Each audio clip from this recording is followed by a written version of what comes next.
Hello दोस्तों, यदि आप भी 17 फरवरी को हिंदी का फाइनल परीक्षा देने वाले हैं तो अभी की इस क्लास में 17 फरवरी फाइनल परीक्षा के लिए हिंदी के हम लोग वैसे ऑब्जेक्टिव क्वेश्चन देखेंगे जो आपके 17 फरवरी हिंदी के फाइनल परीक्षा में पूछा जाएगा। तो आप लोग इस क्लास में अंत तक बने रहिएगा। ये हिंदी का क्वेश्चन पेपर है सेकेंडरी स्कूल एग्जामिनेशन 2026 एनुअल यानी वार्षिक फाइनल परीक्षा 2026 के लिए यानी 17 फरवरी फाइनल परीक्षा के लिए ये हिंदी का क्वेश्चन पेपर है। हिंदी का विषय कोड यहीं रहेगा। प्रथम पाली में 101 विषय कोड रहेगा और द्वितीय पाली में विषय कोड 201 रहेगा। समय पूरा 3 घंटा 15 मिनट का मिलेगा और पूर्णांक 100 रहेगा। 100 नंबर का एग्जाम होगा। तो आइए पहला नंबर क्वेश्चन देखते हैं। आप लोग क्लास में अंत तक बने रहिएगा और ये सभी प्रश्न को आप लोग जरूर याद कर लीजिएगा। तो फर्स्ट क्वेश्चन है कि कूटज किसकी रचना है। बताना है कि कूटज किसकी रचना है। 4 ऑप्शन दिया गया है, हजारी प्रसाद द्विवेदी, भीमराव अम्बेडकर या गुणाकर मूल्य या इनमें से सभी। तो कूटज किसकी रचना है, तो कूटज किसकी रचना है, तो ये हजारी प्रसाद द्विवेदी की रचना है। Right answer option number A हो जाएगा। कूटज किसकी रचना है, तो हजारी प्रसाद द्विवेदी की। नाखून क्यों बढ़ते हैं पाठ के लेखक कौन है, तो हजारी प्रसाद द्विवेदी हैं। भीमराव अम्बेडकर ये श्रम विभाजन और जाति प्रथा निबंध के लेखक हैं। गुणाकर मूल्य ये नागरी लिपि पाठ के लेखक हैं।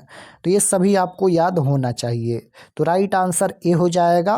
क्वेश्चन नंबर 2 यहाँ पर पूछा गया है कि परीक्षा का संधि विच्छेद है।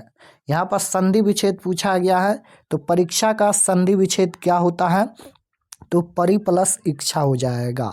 Right answer option number b में दिया गया है, परि प्लस इच्छा। क्वेश्चन नंबर 3 पूछा गया है कि पीताम्बर का संधि विच्छेद है। पीताम्बर का संधि विच्छेद क्या होता है, तो यहाँ पर हो जाएगा पीत प्लस अंबर। राइट आंसर डी में दिया गया है। पीताम्बर का संधि विच्छेद क्या होता है, पीत प्लस अंबर। Right answer option number D हो जाएगा। क्वेश्चन नंबर 4 यहाँ पर पूछा गया है कि अनादर शब्द का विलोम है। विलोम शब्द पूछा गया है। तो विलोम शब्द मतलब उल्टा शब्द होता है। तो अनादर का उल्टा क्या होता है, अनादर का उल्टा आदर होता है और आदर का उल्टा अनादर होता है। तो राइट आंसर ऑप्शन नंबर सी हो जाएगा। अनादर शब्द का विलोम शब्द क्या होगा, तो आदर। क्वेश्चन नंबर 5 पूछा गया है बहादुर लेखक का घर छोड़कर क्यों भाग गया। बहादुर लेखक का घर छोड़कर क्यों भाग गया, तो चोरी का आरोप लगने पर। Right answer option number A में दिया गया है। बहादुर पर 11 रुपये चोरी का आरोप लगता है और बहादुर कहाँ का रहने वाला था, तो बहादुर नेपाल का रहने वाला था। तो बहादुर पर 11 रुपये चोरी का आरोप लगा था, इसलिए चोरी का आरोप लगने पर बहादुर लेखक का घर छोड़ दिया। तो right answer option number A हो जाएगा। और चोरी का आरोप कौन लगाते हैं, तो निर्मला के रिश्तेदार चोरी के आरोप लगाते हैं बहादुर पर 11 रुपये चोरी का आरोप। और बहादुर एक कहानी है। बहादुर कहानी के लेखक कौन है, तो अमरकांत हैं। क्वेश्चन नंबर 6 पूछा गया है कि बहादुर लेखक के घर से क्या लेकर भागा था। तो बहादुर लेखक का घर से कुछ भी लेकर नहीं भागा था। तो राइट आंसर हो जाएगा कोई भी सामान नहीं। Option number D right answer. Question number 6 हो गया। 7 नंबर क्वेश्चन है कि बहादुर या दिल बहादुर कहाँ का रहने वाला था। तो बहादुर या दिल बहादुर दोनों एक ही हैं। तो बहादुर या दिल बहादुर कहाँ का रहने वाला था, तो नेपाल का रहने वाला था। और बहादुर की उम्र क्या थी, तो 12 से 13 साल। नेपाली लड़का था बहादुर। राइट आंसर ऑप्शन नंबर सी हो जाएगा। क्वेश्चन नंबर 8 पूछा गया है कि हम बार बार नाखून क्यों काटते हैं। हम बार बार नाखून क्यों काटते हैं, तो राइट आंसर हो जाएगा बारंबारता संपादन हेतु। Right answer option number A हो जाएगा। 9 नंबर क्वेश्चन है कि नागरी लिपि के टाइप कब बने। नागरी लिपि के टाइप कब बने, तो लगभग दूसरी सदी से पहले। राइट आंसर बी में दिया गया है। नागरी लिपि के टाइप कब बने, तो लगभग दूसरी सदी से पहले। Option number B right answer. Question number 10 यहाँ पर पूछा गया है कि हिंदी तथा इसकी विविध बोलियां किस लिपि में लिखी जाती हैं। हिंदी तथा इसकी विविध बोलियां ये किस लिपि में लिखी जाती हैं? तो याद रखिएगा देवनागरी लिपि में लिखी जाती हैं। Right answer option number A हो जाएगा देवनागरी लिपि। क्वेश्चन नंबर 11 पूछा गया है कि गुणाकर मूल्य किस निबंध की रचनाकार हैं? तो गुणाकर मूल्य नागरी लिपि पाठ के लेखक कौन है? गुणाकर मूल्य है। Right answer option number B हो जाएगा, गुणाकर मूल्य नागरी लिपि निबंध के रचनाकार हैं। क्वेश्चन नंबर 12 पूछा गया है यहाँ पर कि पहले दक्षिण भारत के नागरिक लिपि क्या कहलाती थी, या विजयनगर के राजाओं के लेखों की लिपि को क्या नाम था? तो राइट आंसर हो जाएगा नंदी नागरी। याद रखिएगा नंदी नागरी इसका राइट आंसर हो जाएगा option number A. Question number 13 यहाँ पर पूछा गया है कि बहादुर कौन था? बहादुर कौन था? तो 12 से 13 साल का नेपाली लड़का था बहादुर। राइट आंसर सी हो जाएगा। क्वेश्चन नंबर 14 पूछा गया है बहादुर कैसी कहानी है? तो बहादुर एक कैसी कहानी है? यह एक सामाजिक कहानी है। राइट आंसर सी हो जाएगा। क्वेश्चन नंबर 15 पूछा गया है कि यदि मैं न मरता तो शायद वह न जाता, यह पंक्ति किसकी है? तो यह पंक्ति किसकी है? तो लेखक की पंक्ति है कि अगर हम नहीं उसको मारते तो शायद वह नहीं जाता। तो right answer option number A हो जाएगा, यह पंक्ति लेखक की है। और यह पंक्ति किस चैप्टर से लिया गया है? तो बहादुर कहानी से ही यह पंक्ति लिया गया है। क्वेश्चन नंबर 16 पूछा गया है कि परंपरा का मूल्यांकन पाठ साहित्य की कौन सी विधा है? परंपरा का मूल्यांकन पाठ साहित्य की कौन सी विधा है? तो यह एक निबंध है। राइट आंसर ऑप्शन नंबर सी हो जाएगा, निबंध है। क्वेश्चन नंबर 17 पूछा गया है कि पंडित बिरजू महाराज का जन्म कहाँ हुआ था? पंडित बिरजू महाराज का जन्म कहाँ हुआ था? तो राइट आंसर क्या हो जाएगा? पंडित बिरजू महाराज का जन्म लखनऊ में हुआ था। Right answer option number B हो जाएगा, लखनऊ। क्वेश्चन नंबर 18 है कि मछली पाठ के लेखक कौन है? मछली पाठ के लेखक कौन है? तो मछली पाठ के लेखक विनोद कुमार शुक्ल हैं। Right answer option number D हो जाएगा। मछली पाठ के लेखक कौन है? विनोद कुमार शुक्ल। क्वेश्चन नंबर 19 यहाँ पर पूछा गया है वह मोटा है, कौन सी संज्ञा है? संज्ञा पूछा गया है, तो वह मोटा है। यहाँ पर मोटा कौन सी संज्ञा है? तो लंबाई, मोटाई, बुढ़ापा ये सभी भाववाचक संज्ञा का उदाहरण होता है। सुंदरता ये भाववाचक संज्ञा का उदाहरण है। तो इसका राइट आंसर यहाँ पर बी होना चाहिए, भाववाचक संज्ञा का उदाहरण है। क्वेश्चन नंबर 20 यहाँ पर पूछा गया है कि आपने क्या खाया है? इस वाक्य में क्या कौन सा सर्वनाम है? पूछा गया है सर्वनाम कौन कौन सा, यहाँ पर कौन सर्वनाम है? तो इसका राइट आंसर क्या होगा? यहाँ पर पढ़िए, आपने क्या खाया है, यानी प्रश्न पूछा जा रहा है कि आपने क्या खाया है। तो ये प्रश्न पूछा जा रहा है, तो ये हो जाएगा प्रश्नवाचक सर्वनाम। प्रश्नवाचक सर्वनाम हो जाएगा। क्वेश्चन नंबर 21 यहाँ पर पूछा गया है कि भविष्य काल के कितने प्रकार हैं? तो 3 प्रकार हैं। राइट आंसर बी हो जाएगा। काल के 3 प्रकार होता है और यहाँ पर ये भविष्य काल का प्रकार पूछा गया है, तो 3 प्रकार। काल के 3 प्रकार होता है, भूतकाल, भविष्य काल, वर्तमान काल। भूतकाल जो बीत गया, वर्तमान काल जो अभी चल रहा है, और भविष्य काल जो आने वाला है। क्वेश्चन नंबर 22 पूछा गया है राम ने भिखारी को पैसे दिए, इस वाक्य में को किस कारक की विभक्ति है? यहाँ पर विभक्ति पूछा गया है, कारक चिन्ह आपको याद होना चाहिए। तो देखिए, राम ने भिखारी को पैसे दिए और बोला गया है इस वाक्य में को किस कारक का विभक्ति है? को बताना है किस में आता है? तो ये संप्रदान कारक में को आता है। तो राइट आंसर क्या हो जाएगा? संप्रदान। Option number B right answer. Question number 23 है कि लौह पुरुष में कौन सा समास है? लौह पुरुष में कौन सा समास है? तो ये कर्मधारय समास है। राइट आंसर ऑप्शन नंबर सी हो जाएगा, कर्मधारय समास।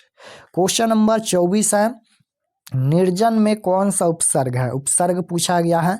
तो उपसर्ग किसी भी शब्द के पहले जुड़ता है, निर्जन में यहाँ पर निर उपसर्ग जुड़ा है। Right answer option number B हो जाएगा। क्वेश्चन नंबर 25 यहाँ पर पूछा गया है निम्नलिखित शब्दों में कौन सा शब्द शुद्ध है? शुद्ध शब्द बताना है। तो शुद्ध शब्द यहाँ पर ये शोणित शुद्ध शब्द है। राइट आंसर ऑप्शन नंबर सी हो जाएगा। क्वेश्चन नंबर 26 पूछा गया है कि शिक्षा और संस्कृति पाठ साहित्य की कौन सी विधा है। तो शिक्षा और संस्कृति पाठ साहित्य की कौन सी विधा है, ये हो जाएगा शिक्षा शास्त्र। Right answer option number A हो जाएगा शिक्षा शास्त्र। और शिक्षा और संस्कृति पाठ के लेखक कौन है, तो महात्मा गांधी हैं। क्वेश्चन नंबर 27 है, बहादुर का बाप कहाँ मारा गया था, तो युद्ध में मारा गया था। Right answer option number A हो जाएगा। 28 नंबर क्वेश्चन है, निर्मला कौन थी। निर्मला जो थी वो कौन थी, तो लेखक की पत्नी थी। Right answer option number B हो जाएगा। निर्मला कौन थी, लेखक की पत्नी। क्वेश्चन नंबर 29 है, लेखक के बड़े लड़के का क्या नाम था, तो राइट आंसर क्या हो जाएगा, किशोर। Option number B right answer. Question number 30 है, मछली लेकर कौन भाग गया, तो मछली लेकर कौन भागा, संतु मछली लेकर भागा कुएं में डालने के लिए। क्वेश्चन नंबर 31 पूछा गया है, मछली कहानी में किस वर्ग का जीवन वर्णित है। मछली कहानी में किस वर्ग का जीवन वर्णित है, तो मध्यम वर्ग का है। Right answer option number B हो जाएगा, मध्यम वर्ग। क्वेश्चन नंबर 32 है, नौबत खाने में इबादत पाठ के केंद्र में है। तो नौबत खाने में इबादत पाठ के केंद्र में कौन है, Bismillah Khan. Right answer option number B हो जाएगा। 33 नंबर क्वेश्चन है, बिस्मिल्लाह खां के बचपन का क्या नाम था। बचपन का नाम पूछा गया है, तो ये हो जाएगा अमरुद्दीन या कमरुद्दीन, तो ये अमरुद्दीन ना हो जाएगा। Option number C right answer होगा। क्वेश्चन नंबर 34 पूछा गया है, B.R. नारायण ने किस कहानी का अनुवाद किया है। बताना है कि B.R. नारायण ने किस कहानी का अनुवाद किया है, ढाते विश्वास, दही वाली मगम्मा, नगर या माँ। तो राइट आंसर क्या हो जाएगा, तो B.R. नारायण ने किस कहानी का अनुवाद किया है, तो दही वाली मगम्मा कहानी का अनुवाद किया है, क्योंकि ये कन्नड़ भाषा की कहानी है। दही वाली मगम्मा ये कन्नड़ भाषा की कहानी है। और दही वाली मगम्मा कहानी के लेखक कौन है, तो श्रीनिवास हैं, याद रखना है श्रीनिवास। क्वेश्चन नंबर 35 पूछा गया है कि उस घर में अब सास और बहू में स्वतंत्रता की होड़ लगी है, इस पंक्ति किस कहानी की है। यानी जो ये पंक्ति लिखा गया है ये किस कहानी से लिया गया है, तो दही वाली मगम्मा कहानी से लिया गया है। Right answer option number D हो जाएगा। क्वेश्चन नंबर 36 है, अमराई का कुआं कहाँ है। तो अमराई का कुआं कहाँ है, ये रास्ते में स्थित है। ये भी क्वेश्चन दही वाली मगम्मा चैप्टर से पूछा गया है, तो रास्ते में स्थित है। क्वेश्चन नंबर 37 पूछा गया है, नजम्मा मगम्मा की कौन थी। नजम्मा मगम्मा की कौन थी, तो राइट आंसर हो जाएगा बहू। Option number C right answer. 38 number question है, क्यों रे राक्षसी इस छोटे से बच्चे को क्यों पीट रही है, किसने कहा। ये किसने कहा था, तो मगम्मा ने कहा था। Right answer option number A हो जाएगा, मगम्मा ने। 39 नंबर क्वेश्चन है, ढाते विश्वास कहानी में कहाँ के जनजीवन का चित्रण किया गया है। बाढ़ की समस्या जो है वह ढाते विश्वास कहानी के केंद्र में है। तो ढाते विश्वास कहानी में कहाँ के जनजीवन का चित्रण किया गया है, उड़ीसा का। Right answer option number A हो जाएगा, उड़ीसा का। क्वेश्चन नंबर 40 पूछा गया है यहाँ पर कि ढाते विश्वास कहानी में किस नदी की चर्चा की गई है। ढाते विश्वास कहानी में किस नदी की चर्चा की गई है, तो महानदी की चर्चा की गई है। Right answer option number B हो जाएगा। 41 नंबर क्वेश्चन है कि ढाते विश्वास किस भाषा से अनुदित कहानी है। तो ढाते विश्वास ये हो जाएगा, उड़िया भाषा की कहानी है। और यहाँ पर कन्नड़ भाषा की कहानी दही वाली मगम्मा है, और माँ कहानी के लेखक कौन है, ईश्वर पेटलीकर, और ये गुजराती भाषा की कहानी है। क्वेश्चन नंबर 42 है, लक्ष्मी के बड़े लड़के का क्या नाम था। तो इसका राइट आंसर क्या हो जाएगा, Achyut. Option number C right answer. Question number यहाँ पर 43 पूछा गया है, अंतिम में कौन सा प्रत्यय है। प्रत्यय पूछा गया है, तो अंतिम में कौन सा प्रत्यय है। प्रत्यय किसी भी शब्द के लास्ट में जुड़ता है और उपसर्ग किसी भी शब्द के पहले जुड़ता है। तो अंतिम, अंतिम में इम प्रत्यय जुड़ा है। राइट आंसर ऑप्शन नंबर सी हो जाएगा, इसमें इम प्रत्यय जुड़ा है। क्वेश्चन नंबर 44 है, रंगीली शब्द में कौन सा प्रत्यय है। यहाँ पर भी प्रत्यय पूछा गया है, रंगीली में इली प्रत्यय जुड़ा है। क्वेश्चन नंबर 45 है, वास्तविक शब्द में प्रत्यय है, वास्तविक में इक प्रत्यय जुड़ा है। Right answer option number B हो जाएगा। 46 नंबर क्वेश्चन है कि स्वाभिमान में उपसर्ग है, तो स्वाभिमान में कौन सा उपसर्ग जुड़ा है, तो इसमें स्व उपसर्ग जुड़ा है। ऑप्शन नंबर ए बिल्कुल राइट आंसर होगा। क्वेश्चन नंबर 47 है कि प्रकार में कौन सा उपसर्ग है, प्रकार में कौन सा उपसर्ग है, तो इसमें प उपसर्ग है। ऑप्शन नंबर बी बिल्कुल राइट आंसर होगा। 48 नंबर क्वेश्चन है कि उस घर के कोने में बैठा हुआ आदमी जासूस है, किस पदबंध का उदाहरण है। पदबंध पूछा गया है, तो ये संज्ञा पदबंध का उदाहरण है। Option number A right answer. Question number 49 है, भारत के प्रधानमंत्री किस पदबंध का उदाहरण है। ये भी संज्ञा पदबंध का उदाहरण है। Option number A right answer. Question number 50 है, कुछ लोग कौन विशेषण है, तो कुछ लोग हैं यहाँ पर, ये विशेषण पूछा गया है, तो ये सर्वनामिक विशेषण होगा। Right answer option number D होगा। क्वेश्चन नंबर 51 है, ग्राम शब्द का विशेषण है, तो ग्राम शब्द का विशेषण क्या होता है, ग्रामीण थोड़ी होता है, ग्रामीण होता है। Right answer option number B हो जाएगा। ग्राम शब्द का विशेषण क्या होता है, ग्रामीण। क्वेश्चन नंबर 52 पूछा गया है कि 4 गज मलमल कौन विशेषण है, तो ये परिणाम बोधक विशेषण हो जाएगा।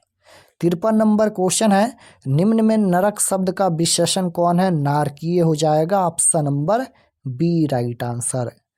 छत्र से उतरी हुई लता किस कारक का उदाहरण है, कारक पूछा गया है, तो छत्र से उतरी हुई लता, यहाँ पर चिन्ह क्या है, से चिन्ह है, तो से किस में आता है, अपदान में भी आता है, कर्ता ने कर्म को करण से, और यहाँ पर करण में भी आता है, तो इसका आंसर करण नहीं होगा, क्योंकि देखिएगा छत से उतरी हुई लता, यहाँ पर ये छत से उतरी हुई लता यानी छत से उतर रही हैं, तो बाहर हो जाएगा, यानी दोनों अलग अलग हो जाएगा, इसलिए यह अपदान कारक होगा। Right answer option number B हो जाएगा, अपदान कारक। जैसे वृक्ष से पत्ता गिरता है, वृक्ष से पत्ता गिरता है यानी पत्ता अलग हो रहा है वृक्ष से, तो ये अपदान कारक हो जाएगा। Option number B right answer. Question number 55 पूछा गया है, भूखे को भोजन दो, इस वाक्य में को कौन सा कारक है, तो को संप्रदान में आता है। राइट आंसर ऑप्शन नंबर सी हो जाएगा, संप्रदान। क्वेश्चन नंबर 56 है, घर से लौटा हुआ लड़का किस कारक का उदाहरण है, तो ये भी अपदान कारक हो जाएगा। Right answer option number C होगा। क्वेश्चन नंबर 57 है कि वृक्ष पर पक्षी बैठे हैं, इस वाक्य में पर कौन सा कारक है, तो चिन्ह देखिएगा पर है, पर किस में आता है, तो अधिकरण में आता है। Right answer option number D हो जाएगा, अधिकरण। कारक चिन्ह आपको 100% याद रखना है, क्योंकि कारक से क्वेश्चन आपके संस्कृत में और हिंदी दोनों में पूछा जाएगा। 58 नंबर क्वेश्चन है, लोगों ने चोर को मारा, किस कारक का उदाहरण है, तो चिन्ह यहाँ पर ने है, को नहीं है। लोगों ने चोर को मारा, चिन्ह क्या है, ने है। ने किस में आता है, तो कर्ता ने कर्म को लोगों ने चोर को मारा, यहाँ पर चिन्ह ये को हो जाएगा, ने नहीं होगा, क्योंकि चोर को मारा ये हो जाएगा कर्म कारक, कर्ता ने कर्म को। Option number C right answer होगा। क्वेश्चन नंबर 59 पूछा गया है, शिकारी ने बाघ मारा, किस कारक का उदाहरण है, तो ये हो जाएगा संबंध कारक। राइट आंसर बी होगा। 60 नंबर क्वेश्चन है, सुजान सागर किनकी रचना है, तो सुजान सागर यहाँ पर ये घानानंद की रचना है। Right answer option number D हो जाएगा, घानानंद। तो यहाँ पर हम लोग टोटल 60 क्वेश्चन देखे हैं, और इस क्लास में हम लोग 60 क्वेश्चन रहने देते हैं। तो आप लोग कमेंट में बताइए कि आपका कितना क्वेश्चन सही हुआ, और आप लोग सभी क्लास को ज़रूर ज्वाइन कीजिए, क्योंकि फाइनल परीक्षा का समय बहुत ही कम बचा है, इसलिए आप लोग सभी क्लास को ज़रूर ज्वाइन कीजिए। ज्वाइन करने के लिए चैनल पर अगर नए होंगे तो चैनल को सब्सक्राइब कर लीजिए, ताकि सभी क्लास आपके पास ज़रूर पहुँचे। तो मिलते हैं नेक्स्ट क्लास में, तब तक अपना स्टडी कीजिए। आप सभी को धन्यवाद।